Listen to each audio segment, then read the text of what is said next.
everyone, if you've ever wondered how to solve a Rubik's Cube, but thought, oh, I can't do that, I'm not smart enough, or that's something that only geniuses can figure out, that's impossible.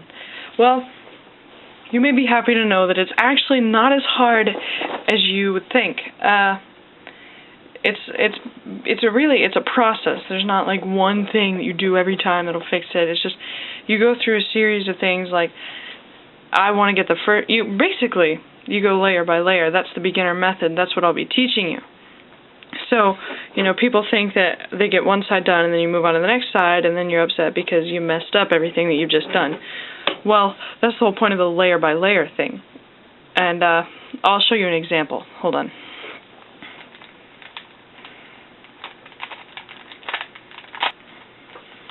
Okay, here we go. I've got my first side done. And now if I want to move on to the blue side, well, here's an issue. If you look at all the edges, whenever you're trying to solve each side, you're going to have to mess up each edge so you can resituate it. So you want to accomplish that all in the same process. So instead of putting the blue and orange corner here, I'm going to put the orange and green corner here so I can keep them all together. That way I don't have to backtrack any of my work.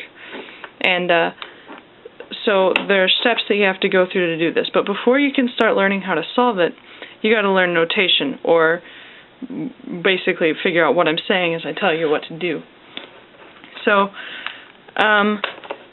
each face has a name, it has a letter name, and if I'm holding my cube like this will be my front side, so it will be abbreviated F.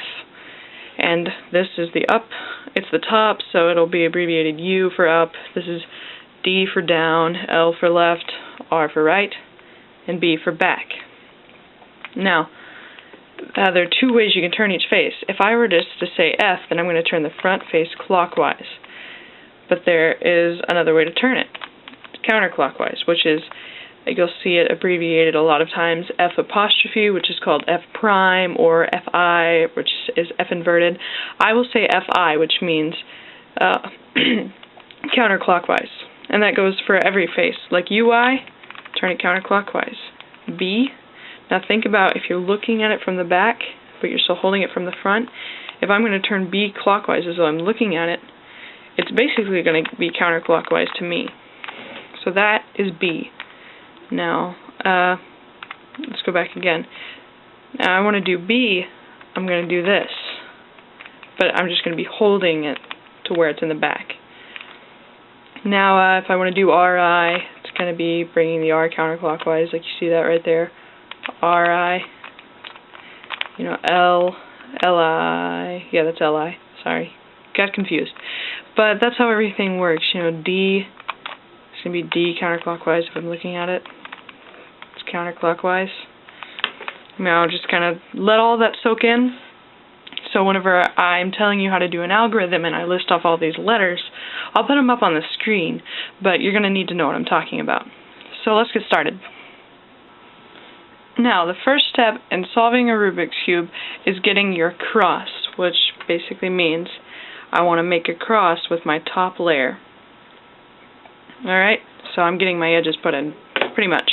Now, here is a white edge, but let's look at the other color. It's going to be orange. We want to make sure that it not only matches up with the white side, but green. It's green. Well, here's our green side. The easiest way to get this is, first, you want to match the edge color. Like if white's going to be my top, I want to match the other color first. That way I can just turn it up. And there's your first edge. And this is a part that's basically intuitive. Like here's a red edge. I'm going to turn it all the way down to the bottom so I can just turn it over to the red. And then now I can just turn it all the way up. There's another edge. And you want to do that with each edge. Here's the blue one.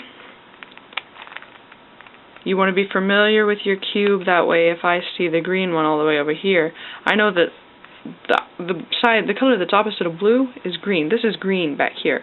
And if this is orange, this is red over here. And if this is white, this is yellow down here. Get to where you're kind of familiar with your cube and you know where each color is.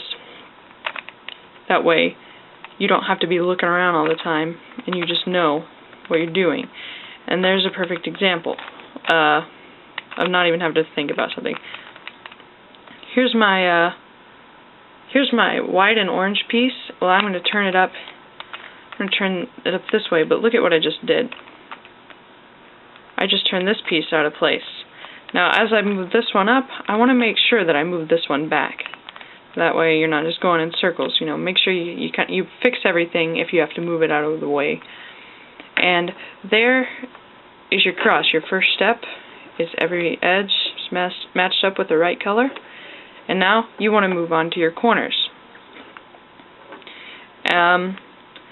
You want to start with your corners on your bottom. Go for those first right now. And I want to look at just the edges. I'm not going to pay attention to what's on the bottom right now because I want to make sure that the white side, which is the color I'm using, you don't have to start with your white side, but that's what I'm using right now.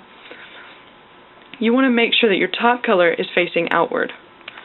So it is in this case, so I'm going to move this over, and the other color that I see, I'm going to match it up. Like you see, this is orange, so I'm going to move it over to the orange side. Now, I'm going to move this side down, because if I move this side down, it's going to get the white on the bottom, and I don't want it on the bottom. So I'm going to move this side down, and then I'm going to move this over. So I've got these edges matched up, and whenever I move this edge back up, your corner's in place. Now, a different way to think about that, if you're confused by that, is finding your color and putting it in the slot where it needs to go. Like putting it, if this corner needs to go right here, I'm going to put it right under there. All right, and I'm going to turn the edge so that the white stays on the outside.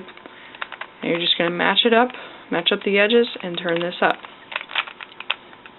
All right. Here's the next one. If this is green and red, I'm going to move it under the green and red slot. Or if you're just kind of looking at it, I'm going to match up the two green sides. Now this is a different case. I'm not going to turn this side down again because, you see, the white would be on the bottom. I'm going to turn this edge down to keep the white on the side. Match up the edges. I'm going to turn it up. It's in the right spot. Here's time for your last corner. Let's find it. Here it is. Now, here's a case where the white is on the bottom, which is where we don't want it to be. So what we're going to do is we're going to just turn this edge over, or you can do this one, whatever you feel like turning today. And now your white is facing the outside, but you want to move it out of the way so whenever you fix this edge that you just moved, the white stays on the outside. Now, I'm going to put it under where it goes, or match up the blues. Keep the white on the outside, match the edges, and turn this side up. There you've got your first layer. You've got your entire first side solved, but you don't have to go back and redo everything that you've done here. That's why it's called the layer by layer. And now we're going to move on to the edges. Aggressively, we all defend the role we play. Regrettably, the time's come to send you on